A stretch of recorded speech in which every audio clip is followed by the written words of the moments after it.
यदि कम मेहनत में अधिक मार्क्स लाना चाहते हो तो इस क्लास को मिस मत करना। इसके अंदर टॉप 100 एमसीक्यू है इस चैप्टर के, और इस चैप्टर से हर एक एग्जाम में जिसमें भी यह चैप्टर सिलेबस में होता है वहाँ से क्वेश्चन आता ही आता है, क्योंकि ये एक इम्पोर्टेंट चैप्टर है। तो यहाँ के टॉप 100 जो एमसीक्यू है वो करेंगे। लेबर असिस्टेंट एग्जाम के लिए मोस्ट इंपॉर्टेंट है, और आपका एग्जाम बहुत नियर आ गया है, तो आपको क्वेश्चन प्रैक्टिस करते रहना चाहिए। तो करते हैं, क्वेश्चन नंबर 1 से शुरू करते हैं। तो प्रश्न संख्या 1 है, ठोस की कौन सी विशेषताएं होती है? तो ठोस की विशेषताएं बतानी भाई, जो मूलभूत जो प्रमुख विशेषता है कि ठोस को वो कैसे डिफाइन किया जाता है उसको। तो यहाँ पे देखिए, ठोस के अंदर भाई निश्चित आकार और आयतन होता है। अनिश्चित आकार तो यानी कि निश्चित आकार अनिश्चित दोनों अनिश्चित, तो इसका राइट आंसर होगा कि भाई इसका आकार भी निश्चित होता है और आयतन भी, क्योंकि ठोस अगर कोई वस्तु है तो उसका आकार में कोई परिवर्तन नहीं होगा, उसका निश्चित आकार होगा। अगर कोई चौकोर है तो चौकोर, गोल है तो गोल, जैसी भी है वैसी रहेगी, और उसका आयतन भी निश्चित होगा। ठीक है, तो ठोस का आकार और आयतन निश्चित होता है। जबकि इससे पहले अपन ने द्रव और गैस अवस्था पढ़ा है, तो उसके अंदर क्या था देखिए, ठोस, ठोस में क्या है, दोनों ही निश्चित है। ठोस में क्या है, दोनों निश्चित है।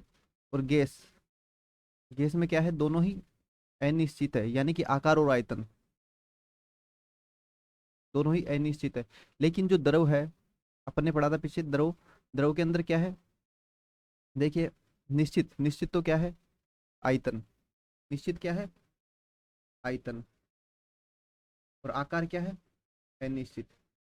तो देखिए इधर ये वाला पार्ट है वो अनिश्चित है, और ये वाला निश्चित है। ठीक है, तो क्वेश्चन क्वेश्चन नंबर 2 पे चलते हैं। ठोस में अणुओं के बीच आकर्षण बल, देखिए बताइए, ठोस में जो आकर्षण बल होता है अणुओं के बीच, वो ज्यादा होता है, कम होता है, या फिर बहुत कम होता है?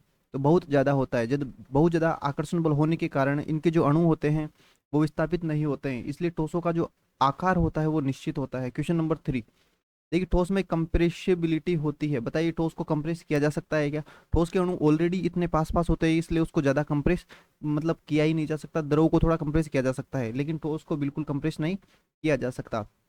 तो कंप्रेसिबिलिटी कितनी होगी इसकी? जीरो होगी। ठीक है, कितनी होगी? Zero. Question number 4, question number 4 देखिए, ठोस में डिफ्यूजन रेट यानी कि प्रवाह जो होता है वो होता है बताइए, विसरण होता है कि नहीं होता है? इसके अंदर ठोस के अंदर विसरण होता है या नहीं होता है? बहुत तेज होता है, धीमा होगा, शून्य या अनंत? बताइए क्या होगा? क्वेश्चन नंबर 4,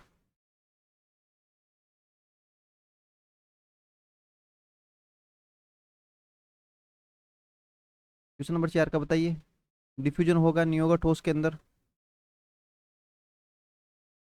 बहुत स्लो होगा, बहुत ही धीमा, या लगभग शून्य मान सकते हैं डिफ्यूजन।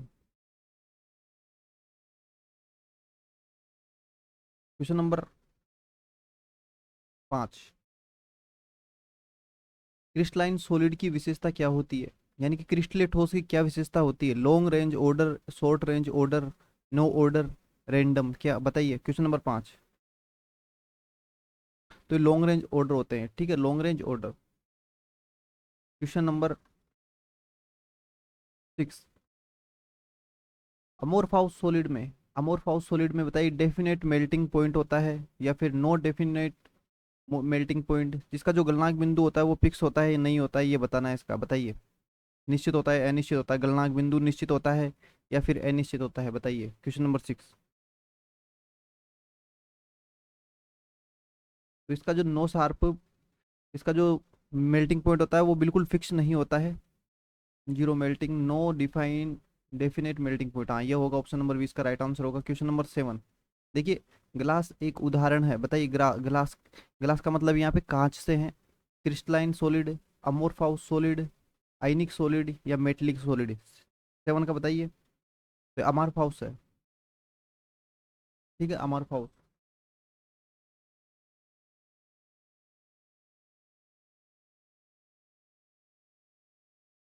अमोर्फाउस सॉलिड यानी कि अक्रिस्टलीय ठोस। ठीक है, कांच क्या है? अक्रिस्टलीय ठोस। इसके बाद में देखते हैं क्वेश्चन नंबर 8, क्रिस्टलाइन सॉलिड्स यानी क्रिस्टलीय ठोस कैसे होते हैं? अनाइसोट्रोपिक, आइसोट्रोपिक, या फिर दोनों? बताइए। क्वेश्चन नंबर 8,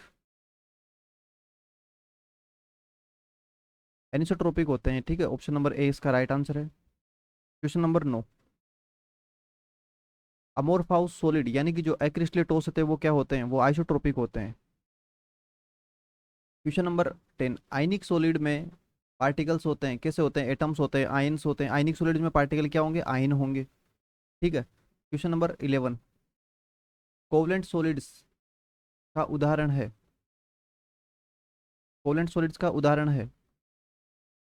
क्वेश्चन नंबर 11 का बताइए, 11, डायमंड। ठीक है, इसके अंदर जो डायमंड है वो कोवलेंट सॉलिड का उदाहरण है। क्वेश्चन नंबर 12, मेटलिक सॉलिड में बॉन्डिंग होती है। देखिए ये सारे क्वेश्चंस लेवल स्टैंड में पूछे जाने की प्रबल संभावना है। अगर ये आपको इंग्लिश में अगर आपको थोड़ा हार्ड लग रहा है तो आप इसका हिंदी अनुवाद चेक कर लेना। ठीक है। लेकिन पेपर इंग्लिश में भी आता है तो आपको इंग्लिश से ही इजी होगा, क्योंकि जो गलती मानी जाती है वो हिंदी वाले की गलती मानी जाती है, इंग्लिश वालों को फेयर माना जाता है। तो आपको इंग्लिश वाले जो टर्मिनोलॉजी उसको अच्छे से देखना है, शायद वही बेस्ट रहेगा एग्जाम के लिए। मेटलिक सॉलिड में बॉन्डिंग होती है, किस प्रकार की होती है भाई, धात्विक जो ठोस होते हैं उनमें बॉन्डिंग किस प्रकार की होती है, आयनिक, कोवलेंट या मेटलिक, हाइड्रोजन। क्वेश्चन नंबर 12, 12 का आंसर दीजिए भी, जिसके अंदर मेटलिक होती है। ठीक है, मेटलिक, धात्विक बंध। क्वेश्चन नंबर 13, मोलिकुलर सॉलिड में इंटरमोलिकुलर फोर्सेज होते हैं। बताइए मोलिकुलर जो सॉलिड्स होते हैं उसके अंदर जो अंतराण्विक बल होते हैं वो ज़्यादा होते हैं, कम होते हैं, स्ट्रॉन्ग होते हैं, वीक होते हैं, जीरो होते हैं, इन्फिनिट होते हैं, बताइए। क्वेश्चन नंबर 13, 13, तो इनमें वीक होते हैं। ठीक है, मोलिकुलर सॉलिड्स में, इसको ना आप मेटलिक सॉलिड करो, मेटलिक, मोलिकुलर नहीं, मेटलिक लिखा गया, मतलब धात्विक, धात्विक ठोस है यहाँ पे। ठीक है, मेटलिक। अभी मेटलिक्स में इंटरमोलिकुलर फोर्सेस वीक होते हैं। ठीक है, यूनिट सेल क्या होती है, unit cell, smallest repeating unit. ठीक है, क्या होती है, स्मॉलेस्ट सबसे छोटी एकक कोशिका होती है जिससे रिपीट करके पूरा ठोस जिससे बनता है। Question number 15, simple cubic unit cell, simple cubic unit cell में एटम की संख्या कितनी होती है। सिंपल यूनिट क्यूबिक सेल जो होती है उसके अंदर एटम की संख्या कितनी होती है, बताइए। Question number 15, 15, 15,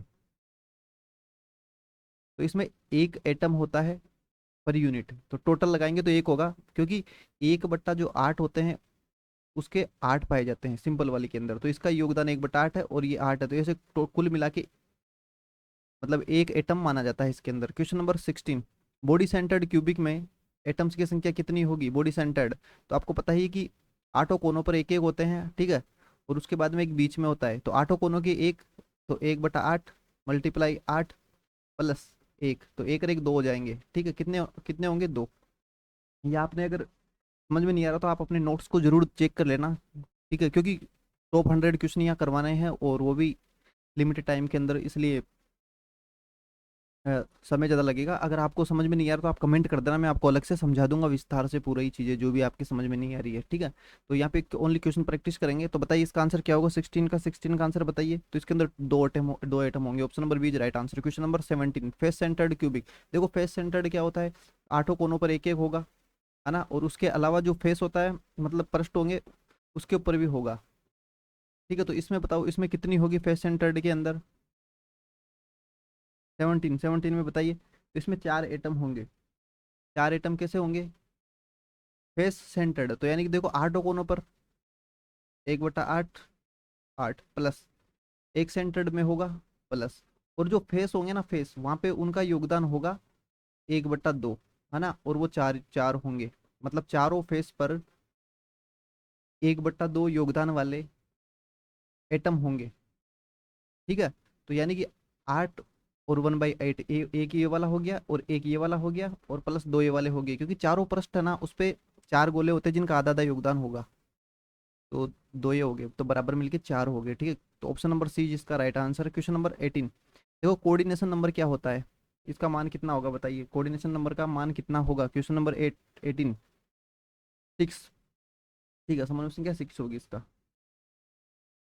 question number 19, packing efficiency SC में कितनी होती है, पैकिंग एफिशिएंसी बताना है, ये अलग अलग प्रकार की जो कोशिका है उनके अंदर। यहाँ पे सिंपल वाली के अंदर पूछा है,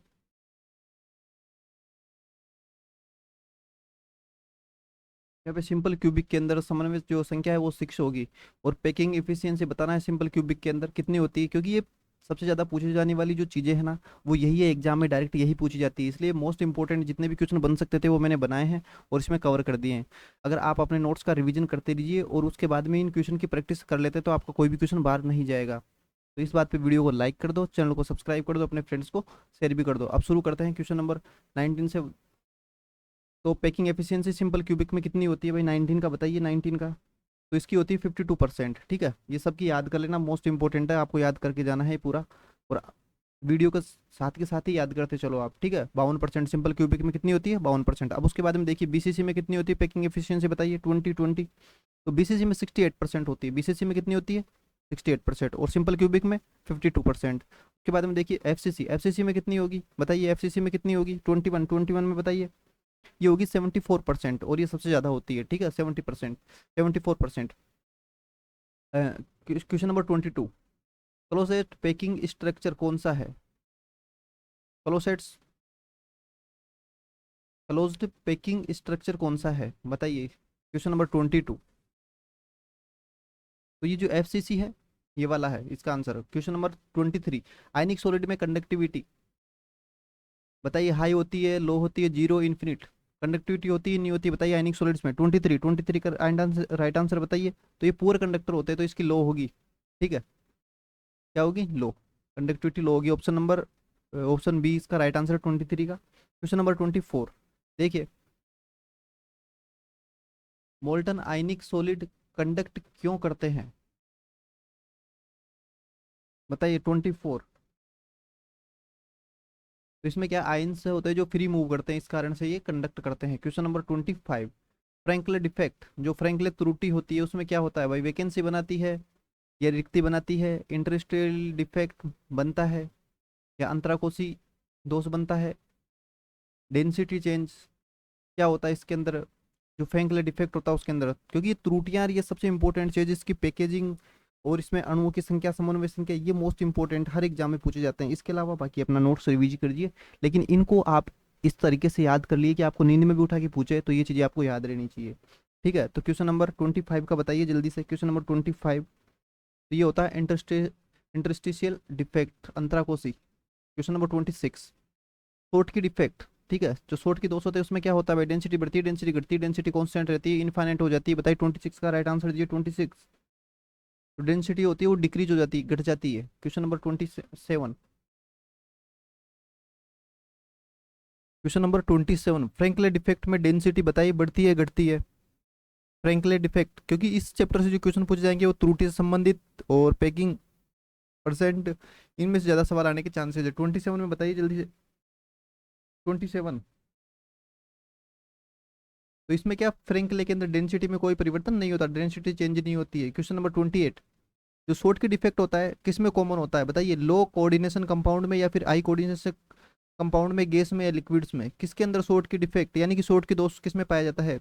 जो सामान्य होता है, मतलब जो अधिकांशतः पाया जाता है। 28 का बताइए? 28 का, तो ये हाई कोऑर्डिनेशन कंपाउंड होते हैं उसके अंदर पाया जाता है। Option number B right answer. Question number 29, ionic compound का स्ट्रक्चर किस पर डिपेंड करता है बताइए? आयनिक कंपाउंड होता है उसके स्ट्रक्चर किस पर डिपेंड करता है? रेडियस रेशियो पर, प्रेशर पर, टेम्परेचर पर, या फिर वॉल्यूम पर? 29 का आंसर दीजिए जल्दी। 29, तो रेडियस रेशियो है वो इसका स्ट्रक्चर स्ट्रक्चर तय करता है। तो ऑप्शन नंबर ए इसका राइट आंसर। क्वेश्चन नंबर 30, देखिए CHCl सीजियम क्लोराइड का स्ट्रक्चर का कोऑर्डिनेशन नंबर क्या है बताइए? इस कोऑर्डिनेशन नंबर, क्योंकि कोऑर्डिनेशन नंबर भी पूछ जाते हैं, इंपॉर्टेंट है। 30, क्वेश्चन नंबर 30 का बताइए। तो इसका कोऑर्डिनेशन नंबर 8 होता है। क्वेश्चन नंबर 31, क्रिस्टलाइन सॉलिड यानी कि क्रिस्टलेटोस में अरेंजमेंट होता है बताइए? Random, short range, long range, या फिर किस प्रकार से होता है? क्वेश्चन नंबर 31,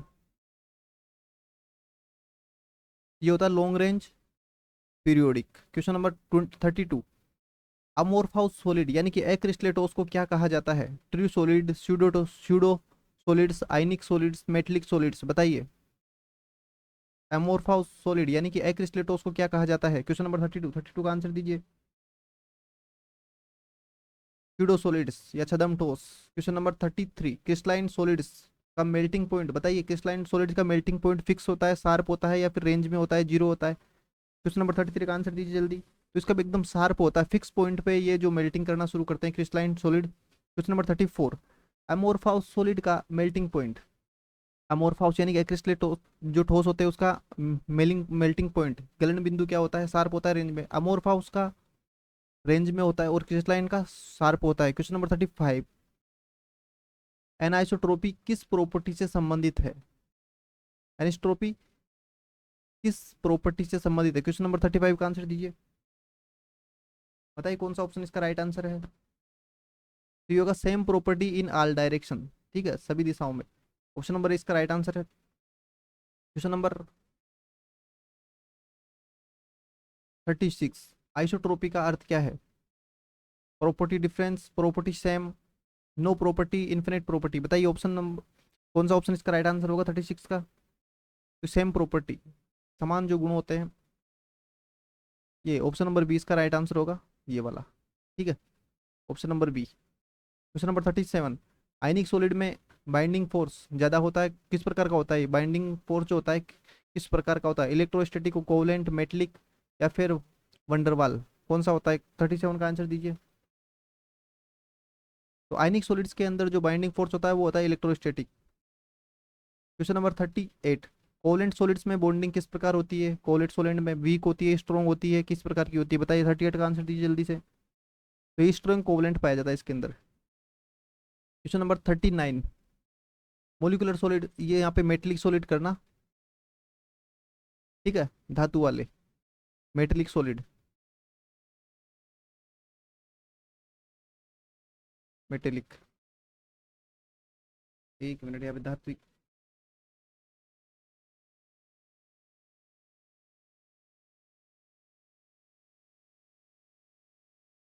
धात्विक ठोस,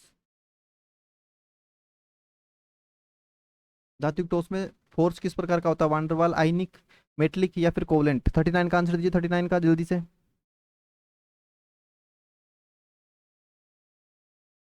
एक मिनट, मेटेलिक के अंदर तो मेटेलिक वाला होगा ना, और इसके अलावा मेटेलिक यहाँ नीचे अगर मेटेलिक सॉलिड की प्रॉपर्टी, तो मेटेलिक सॉलिड क्या होता है, कंडक्टर होते हैं। ऑप्शन नंबर ए इसका राइट आंसर है 40 का। और यहाँ पे जो मोलिकुलर सॉलिड भी होता है, आणविक जो ठोस होते हैं, उनके अंदर वंडरवाल्स पाए जाते हैं, ठीक है। मोलिकुलर, मोलिकुलर के अंदर क्या पाए जाते हैं, वंडरवाल्स, वंडरवाल बल। क्वेश्चन नंबर 41, यूनिट सेल की एज होती है, बताइए कितने एजेज होते हैं यूनिट सेल के। इकाई कोष्ठक के कितने किनारे होते हैं, 8 होते हैं। क्वेश्चन नंबर 41 का राइट आंसर, यूनिट सेल की एजेज 444, ठीक है, 12 कितने होंगे, 12 होंगे। यही देखना था कि 8 वास्तव में बताते नहीं बताते, क्योंकि एक कोष्टिका होती है वो त्रिविमा में होती है इस प्रकार से, ठीक है। अब इसमें देख लीजिए आप कितने एजेज हैं, ठीक है, 4 नीचे के और 4 ऊपर के।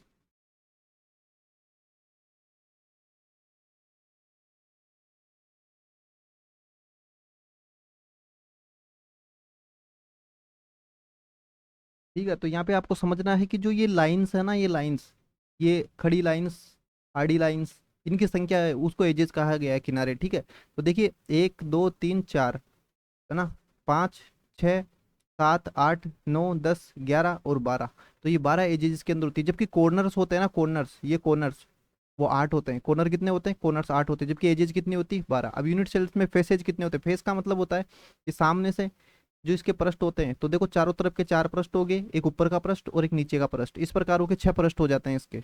ऑप्शन नंबर 20 का राइट आंसर है 42 का। क्वेश्चन नंबर 3, अब देखिए यूनिट सेल्स के जो कॉर्नर्स होते हैं, ठीक है, कॉर्नर्स और एजेज के अंदर आपको पता चल गया होगा कि कॉर्नर्स क्या होता है। देखिए कॉर्नर्स तो ये बिल्कुल कॉर्नर पे जो लिखे हुए हैं वो है, और जो लाइंस है ना, ये लाइंस कितनी है, ये लाइंस वाली है जो एजेज है, और कॉर्नर्स ये बिल्कुल ये होते हैं।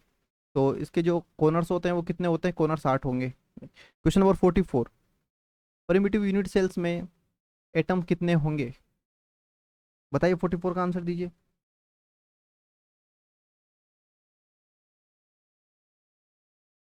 एटम्स कहाँ होंगे, कॉर्नर पे होंगे। Question number 45, body centred unit cell में यानी कि बीसीसी में एक्स्ट्रा एटम कहाँ होता है, फेस पर होता है या फिर एज पर होता है, सेंटर में होता है, बीसीसी, बताइए। 45 का आंसर दीजिए। तो इसमें सेंटर पे एक अलग से होता है, क्योंकि आठों कॉर्नर पर 1/8 योगदान वाले 8 एटम्स होते हैं और बिल्कुल सेंटर में एक एटम्स होता है इसके अंदर। तो question number 46, face centred unit cell में एटम कितने होते हैं? फेस सेंटर्ड में मतलब जो नॉर्मल होता है कॉर्नर पे वो तो होते ही, उसके अलावा फेस पर भी होते हैं। ठीक है, जो फेस होते हैं उन पर भी एटम्स पाए जाते हैं।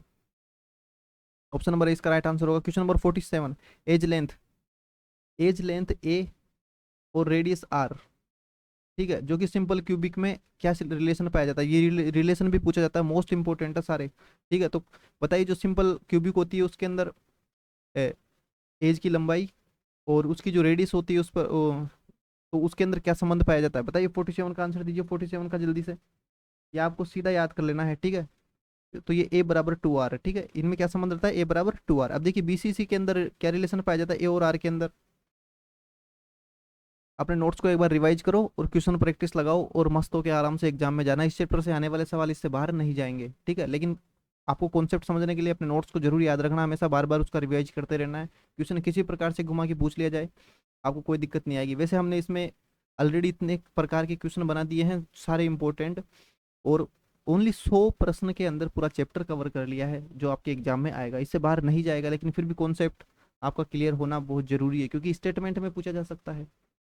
तो आपको अगर सिलेक्शन लेना है तो ज़्यादा चीज़ों के में पीछे मत भागिए, सिर्फ जो पढ़ना चाहिए सिलेक्शन के लिए उस चीज़ पर फोकस कीजिए अच्छे से। तो बताइए बीसीसी में ए और आर के अंदर क्या संबंध होगा, 48 के अंदर बताइए, 48 के अंदर क्या संबंध होगा? तो ये ऑप्शन नंबर 20 का राइट आंसर है। क्वेश्चन नंबर 49, एफसीसी में रिलेशन बताइए। तो एफसीसी होते हैं उसके अंदर क्या रिलेशन होता है भाई ए और आर के अंदर? 49 इसके अंदर होता है 4r/√2। Option number C. Question number 15, देखिए पेकिंग एफिशिएंसी हाईएस्ट होती है कौन से वाले में होती है भाई, सिंपल क्यूबिक में या बीसीसी के अंदर, एफसीसी के अंदर, या फिर नन? बताइए कौन सी के अंदर हाईएस्ट होती है एफिशिएंसी, जो कि 78% होती है, कौन से में होती है? 50 बताइए, 50 का क्या आंसर होगा? तो ये एफसीसी के अंदर सबसे अधिक होती है। Option number C right answer. देखिए क्लोज पैकिंग में लेयर होती है ए बी ए बी, या फिर ए बी सी, या बोथ, या फिर नन? किस प्रकार की लेयर्स पाई जाती है जो क्लोज पैकिंग होती है, जैसे ए बी ए बी, इस प्रकार की पाई जाती है, या फिर इस प्रकार की पाई जाती, सॉरी ये ऐसे है ए ए ए ए, फिर बी, फिर बी, फिर बी, इस प्रकार से, फिर ए, या फिर ए बी फिर सी, फिर ए बी फिर सी, किस प्रकार वाली पाई जाती है बताइए 51 के अंदर बताइए। तो दोनों ही पाई जाती है। ठीक है, क्लोज पैकिंग में ए बी और ए बी सी दोनों प्रकार की पाई जाती है। तो ऑप्शन नंबर इसका कौन सा होगा? सी वाला। ठीक है, सी इसका राइट आंसर होगा। Question number 52, hexagonal close packing HCP में पैटर्न किस प्रकार होता है? हेक्सागोनल में बताइए ए बी होता है, या फिर ए बी सी होता है, या ए बी बी होता है? कौन सा पैटर्न होता है एचसीपी में, हेक्सागोनल में? 52 का आंसर दीजिए जल्दी, 52। तो इसके अंदर ए बी वाला पैटर्न पाया जाता है। Option number A is right answer. Question number 53, देखिए cubic close packing CCP, CCP में कैसा पैटर्न पाया जाता है? क्यूबिक क्लोज पैकिंग में सीसीपी में कौन सा पैटर्न पाया जाता है? आपको अच्छे से याद रखना। 53 का बताइए, 53। तो इसके अंदर पाया जाता है सीसीपी में ए बी सी। ठीक है, A B C. Option number B right answer. Question number 54, coordination number HCP में कितना होता है बताइए? एचसीपी में कोऑर्डिनेशन नंबर कितना होता है? 54 का आंसर दीजिए। तो एचसीपी में होता है coordination number 12। Question number 55, coordination number FCC में कितना होगा भाई? एफसीसी में कितना होगा कोऑर्डिनेशन नंबर? 55 का आंसर दीजिए। ये होगा, इसमें भी 12 होगा। Question number 56, void type close packing, void type close packing में टेट्राहेड्रल, या फिर ऑक्टाहेड्रल, या बोथ, या फिर नन? पैकिंग किस प्रकार होती है 56 में बताइए? तो बोथ होती है, इसमें टेट्राहेड्रल भी होती है, ऑक्टाहेड्रल भी होती है। क्वेश्चन नंबर 57, टेट्राहेड्रल वॉइड्स की संख्या कितनी होगी बताइए? एन होगी, 2n होगी, n/2, या फिर 3n? टेट्राहेड्रल में वॉइड्स की संख्या कितनी होगी 57 का बताइए? 57, ये 2n कितनी होगी? 2n। Option number B is right answer, 2n है ना। क्वेश्चन नंबर 58, ऑक्टाहेड्रल में वर्ड्स की संख्या कितनी होगी? यहाँ पे किसकी पूछा है? टेट्राहेड्रल की, यहाँ पे ऑक्टाहेड्रल की पूछा है। बताइए 58 का बताइए आंसर। तो इसके अंदर एन होगी, कितनी होगी? N. Question number 59, radius ratio rule किसके लिए उपयोग होता है? रेडियस रेशियो रूल किसके लिए बताइए, मेटेलिक सॉलिड्स के लिए, आयनिक के लिए, कोवलेंट के लिए, या फिर मोलिकुलर सॉलिड्स के लिए? 59 का आंसर दीजिए जल्दी से, 59 का। तो ये आयनिक सॉलिड्स के लिए जरूरी होता है radius ratio. Question number 60, NaCl structure coordination number कितना होगा NaCl का? देखिए ये सीधा पूछ लिया जाता है और लैब असिस्टेंट एग्जाम के लिए मोस्ट इंपॉर्टेंट है। क्वेश्चन नंबर 60 बताइए, क्वेश्चन नंबर 60 कोऑर्डिनेशन नंबर इसका 6 होगा NaCl का। क्वेश्चन नंबर 61, देखिए सिंपल क्यूबिक में स्ट्रक्चर में नियरेस्ट नेबर्स की संख्या कितनी होगी? बताइए नियरेस्ट नेबर्स की संख्या कितनी होगी? 61 का बताइए, 61 का।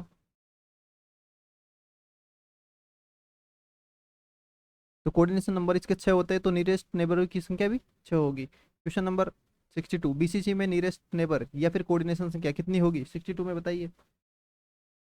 इसमें होगी 8। Option number C right answer. Question number 63, FCC में कितनी होगी भाई नियरेस्ट नेबर्स या फिर कोऑर्डिनेशन संख्या कितनी होगी? 63 का आंसर दीजिए। इसमें होगी 12। कितनी होगी? 12। क्वेश्चन नंबर 64, देखिए सिंपल कोऑर्डिनेट सिंपल क्यूबिक में एटम्स कांटेक्ट करते हैं? Face diagonal, body diagonal, edges, none. किससे कांटेक्ट करते हैं बताइए? 64 का बताइए। तो ओनली एजेस को कांटेक्ट करते हैं। क्वेश्चन नंबर 65, BCC में एटम कांटेक्ट करते हैं? तो BCC में देखिए एज को तो करते ही हैं सभी के अंदर। अब इसके अंदर स्पेशल दिखाना कौन सा करता है? तो ये बॉडी सेंटर्ड, ये बॉडी डायगोनल करेंगे। तो ऑप्शन नंबर सी इसका राइट आंसर होगा 65 के अंदर। क्वेश्चन नंबर 66, FCC में एटम कांटेक्ट करते हैं, ठीक है, तो सिंपल एजेस को तो करते ही हैं, उसके अलावा फेस डायगोनल, तो फेस डायगोनल। तो ऑप्शन नंबर सी का राइट आंसर होगा 66 का, ठीक है। क्वेश्चन नंबर 67, देखिए सिंपल 67 सिंपल क्यूबिक में डेंसिटी फॉर्मूला क्या होगा बताइए? सिंपल क्यूबिक में जो डेंसिटी का फॉर्मूला यानी कि डी के बराबर क्या होगा? डी। कौन सा फॉर्मूला इसमें से राइट होगा बताइए? 67 का आंसर दीजिए जल्दी से।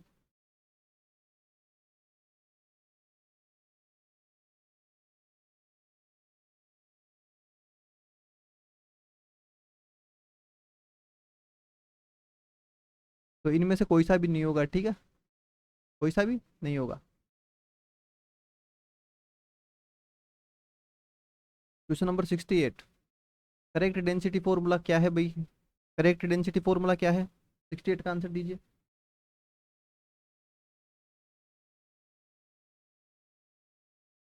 तो ये है ZM/NA और स्मॉल ए का क्यूब, ठीक है। अब ये वाला फॉर्मूला यहाँ दिख रहा है कि एक में भी नहीं दिख रहा ना, इसलिए वो उस नन ऑफ द वो आएगा इसमें से। तो ये 68 और 67 का समझ में आ गया होगा आपको।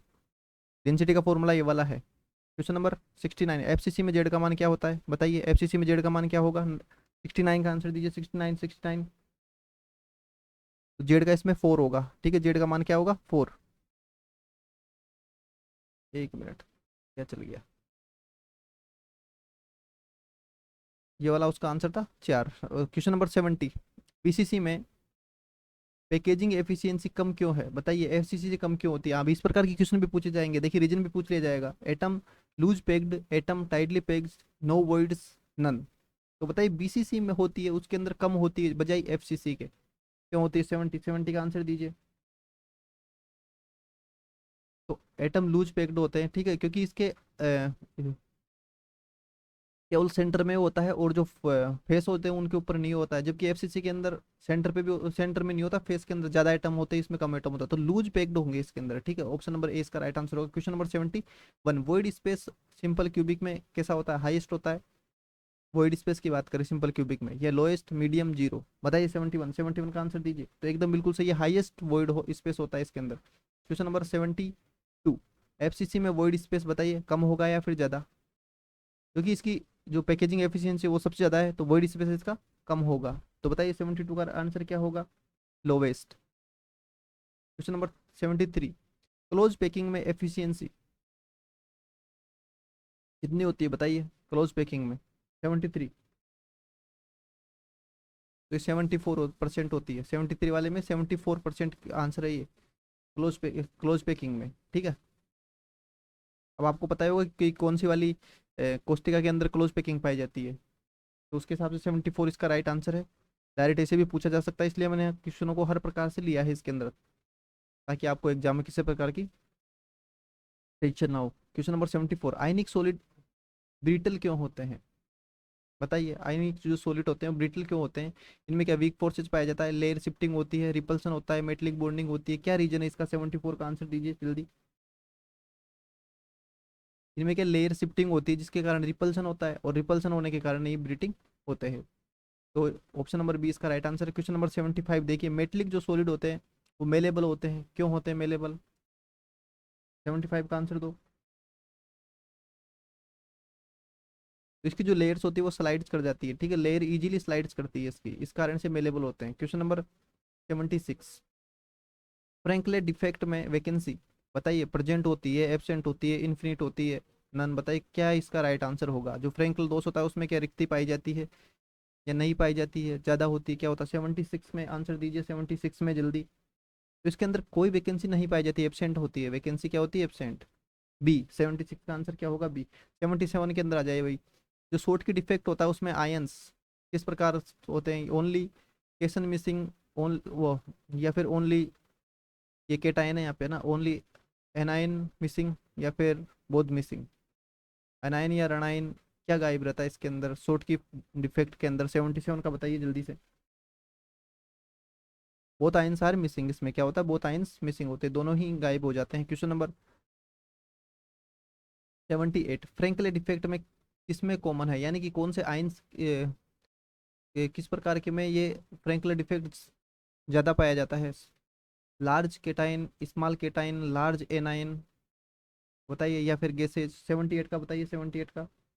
तो स्मॉल केटाइन के अंदर ये ज्यादा पाया जाता है, स्मॉल केटाइन के अंदर फ्रैंकल डिफेक्ट कॉमन कॉमन है। 79 के देखिए, 79 सोट की डिफेक्ट किस में कॉमन है, यानी कि किसमें ज्यादा पाया जाता है सोट की दोष पाया जाता है, जो किसमें?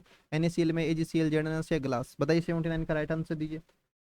79, तो ये NaCl के अंदर बिल्कुल कॉमन है सोट की defect. Question number 18, 18, electrical conductivity solid में किससे होती है? बताइए, इलेक्ट्रिकली कंडक्टिविटी किससे होती है, विद्युत का चालन किससे होता है? 80, 80 का बताइए।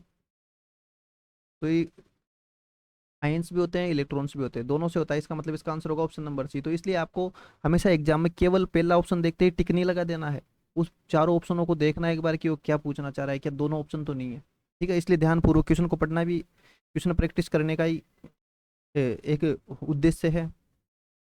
भाई क्वेश्चन प्रैक्टिस कर रहे हैं तो ये भी तो पता होना चाहिए, जैसे मान लो आयंस, तो आपने लगा दिया आयंस भर दिया है, तो ये गलत है, ये दोनों ही है इसके अंदर, तो इस प्रकार के क्वेश्चनों को ध्यानपूर्वक करना है। Option number C is right answer, ठीक है। अब देखिए 81, क्वेश्चन 81 है, क्रिस्टलाइन सॉलिड्स। अब इसमें कथन और कारण है, और उनमें बताना कि कथन और कारण दोनों सही है या कथन गलत है या सही है, ये सारी चीजें।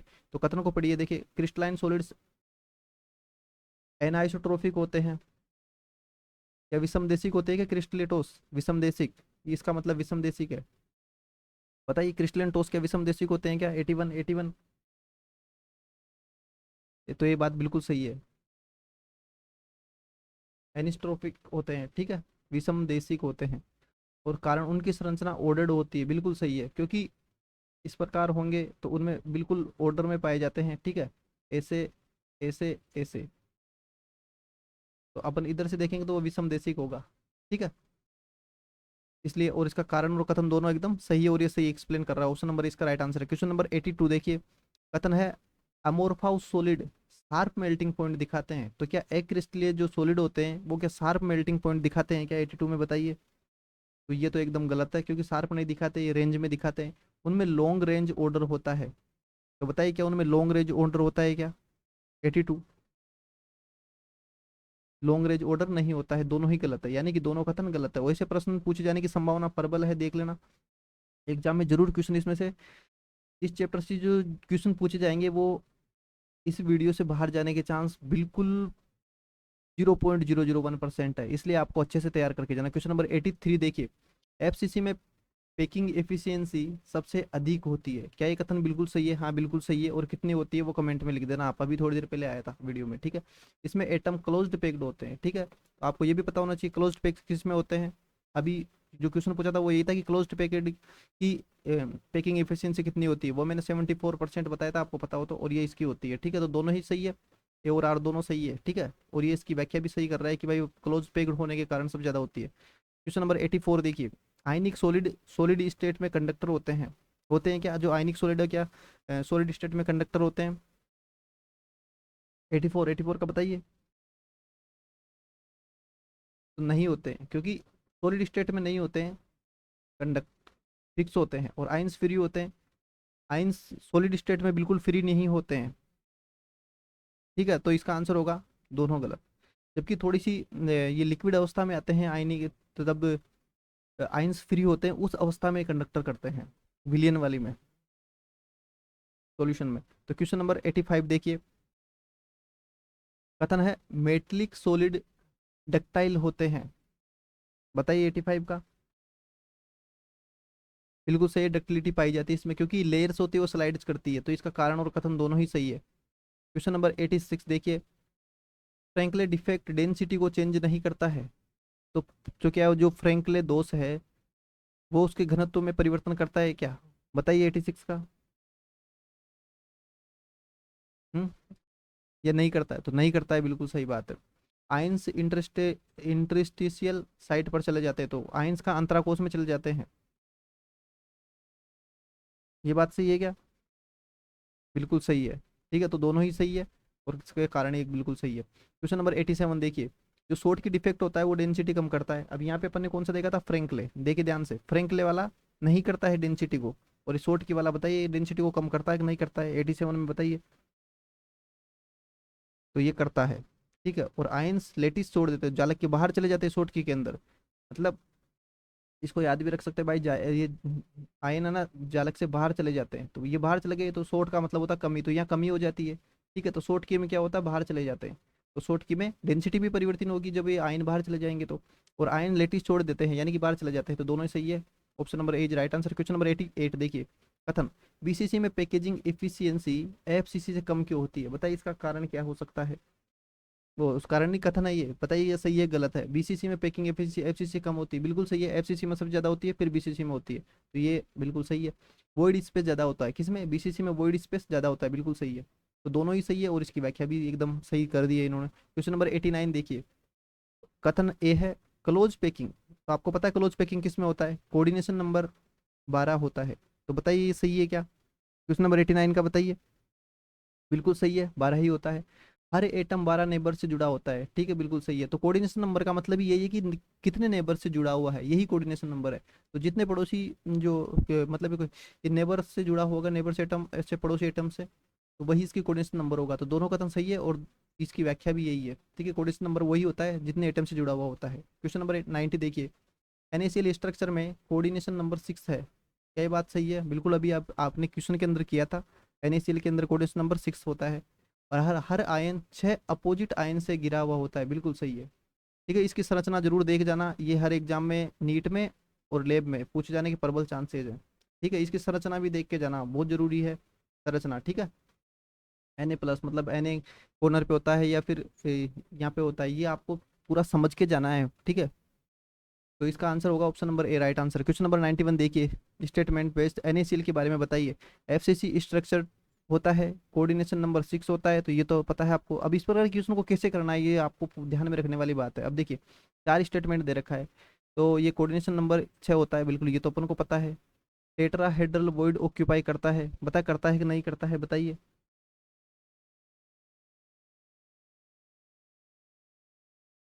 बताइए। तो टेट्राहेड्रल ऑक्यूपाई नहीं करता है, और ये एफसीसी स्ट्रक्चर होता है, ये तो बिल्कुल सही है।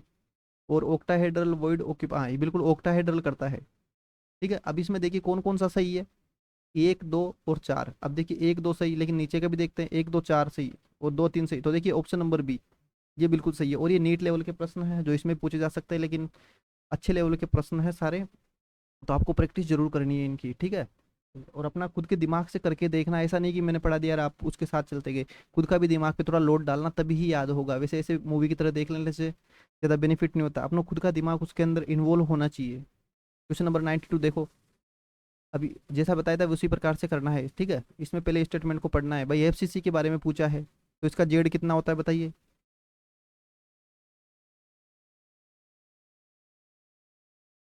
जी, इसके अंदर जेड होता है 4, बिल्कुल ये कथन सही है। पैकिंग एफिशिएंसी 74%, हाँ जो कि सबसे ज्यादा है, बिल्कुल सही है। कोऑर्डिनेशन नंबर 12 बिल्कुल सही है।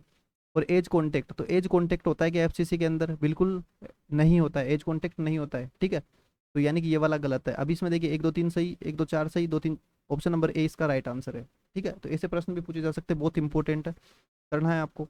और डरना नहीं है ऐसे प्रश्न देख के, आपके अंदर कॉन्फिडेंस है, आपने अच्छे से रिवीजन किया है, आपने क्वेश्चन प्रैक्टिस भी करी है, तो फिर डरना नहीं है। और एग्जाम जैसे पास आती है तो डर लगना थोड़ा नॉर्मल होता है, लेकिन आपने अच्छी तैयारी की है, इसलिए आप जैसे स्टूडेंट को डरने की कोई ज़रूरत नहीं है, ठीक है। आप प्रैक्टिस करते चलिए और अपने अंदर कॉन्फिडेंस रखिए, क्योंकि अगर आपको लगता है कि भूल जाते हैं तो भूलना एक स्वाभाविक है, सभी भूलते हैं, उसका एक ही इलाज है, सिर्फ बार बार रिवीजन कीजिए और प्रैक्टिस कीजिए, ठीक है। जितना एग्जाम में आपको जरूरत है उतना आपको अवश्य याद रह जाएगा वहाँ पे, और आपका सिलेक्शन इजीली हो जाएगा। लेकिन वो तभी होगा जब आपको एग्जाम तक बार बार रिवीजन करना है और प्रैक्टिस करनी है, और कॉन्फिडेंस को अपने लूज नहीं होने देना है, ठीक है। तो क्वेश्चन नंबर 93 देखिए, बीसीसी के बारे में पूछा है। अब बताइए जेड जेड 2 होता है क्या इसका? ये स्टेटमेंट चारों है, उनको उनके आगे हल्का सा टिक लगा देना है कि सही है उसके सही, गलत है उसके गलत। उससे होगा क्या कि आपको दोबारा से पूरी लाइन पढ़ना नहीं पड़ेगा और क्वेश्चन का आंसर देने में बहुत इजी होगा। ऐसे प्रश्नों को कैसे करना है देखिए, 93 का देखिए, ठीक है। तो जेड बराबर 2 होता है, ये बिल्कुल सही है। पैकिंग एफिशिएंसी 68%, बीसीसी की, हाँ बीसीसी की 68% और एफसीसी की 74%, ठीक है। और सिंपल क्यूबिक की 52%। तो ये आपको याद होना चाहिए। क्वेश्चन नंबर 8 बिल्कुल सही है। और फ्री डायगोनल कॉन्टेक्ट ये नहीं होता है, ठीक है। तो 1 2 3 सही है, ऑप्शन नंबर ए इसका राइट आंसर होगा। क्वेश्चन नंबर 94 देखिए, फ्रैंकले डिफेक्ट, फ्रैंकले डिफेक्ट के अंदर डेंसिटी सेम रहती है क्या? तो बताइए फ्रैंकले के अंदर है जो डेंसिटी में कोई चेंज होता है क्या? क्योंकि शॉर्ट की के अंदर तो बाहर चल जाता है तो उसके अंदर डेंसिटी चेंज होती है, लेकिन फ्रैंकले के अंदर बाहर नहीं जाता, अंतराकाश में जाता है, तो डेंसिटी सेम रहेगी या नहीं रहती है, बताइए। Question number 94।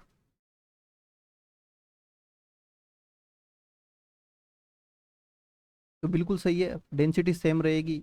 वैकेंसी होती है क्या फ्रैंकल डिफेक्ट में? वैकेंसी नहीं होती है, ठीक है। और इंटरस्टेशियल डिटेक्ट डिफेक्ट होता है क्या? अंतराकाशी दोष, बिल्कुल सही होता है इसके अंदर। और स्मॉल केटाइन में होता है, बिल्कुल सही है, स्मॉल केटाइन में होता है। तो यानी कि 1 3 4, ऑप्शन नंबर ए इसका राइट आंसर है। क्वेश्चन नंबर 95 देखिए, स्टेटमेंट बेस्ड शॉर्ट की डिफेक्ट। अब शॉर्ट की डिफेक्ट के बारे में जानना है आपको। 95 का बताइए।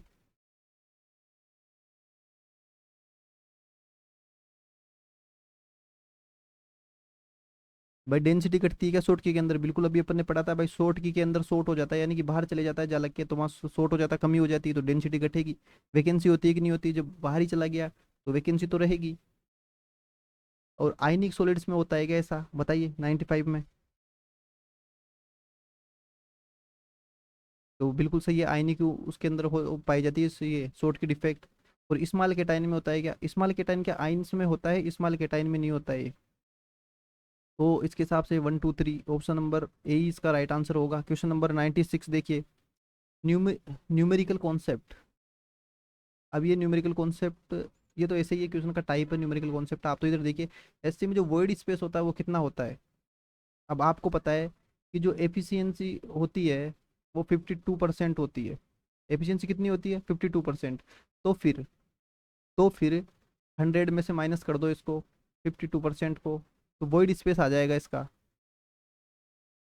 ठीक है। तो वॉइड स्पेस कितना बचा? 48%, ठीक है। लेकिन अपन क्या करते हैं जल्दीबाजी में यहाँ पे 52 के आंसर लगा देते हैं, समझ रहे हो ना?